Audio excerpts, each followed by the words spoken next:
حضور صلی اللہ علیہ وسلم کا حضرت عثمان بن عفان رضی اللہ عنہ کو دعوت دینا۔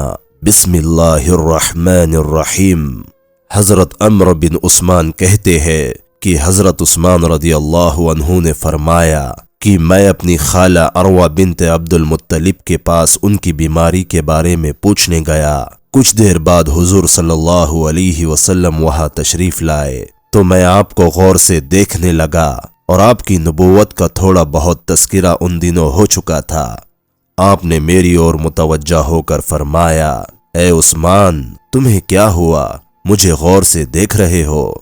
میں نے کہا کہ میں اس بات پر حیران ہوں کہ آپ کا ہمارے میں بڑا مرتبہ ہے اور پھر آپ کے بارے میں ایسی باتیں کہی جا رہی ہے۔ اس پر آپ صلی اللہ علیہ وسلم نے فرمایا، لا الہ الا اللہ۔ حضرت عثمان کہتے ہیں کہ اللہ گواہ ہے کہ میں یہ سن کر کانپ گیا۔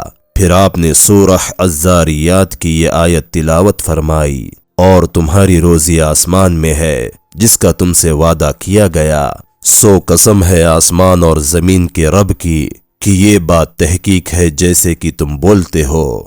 پھر حضور صلی اللہ علیہ وسلم کھڑے ہوئے اور باہر تشریف لے گئے۔ میں بھی آپ کے پیچھے چل دیا اور آپ کی خدمت میں حاضر ہو کر مسلمان ہوا۔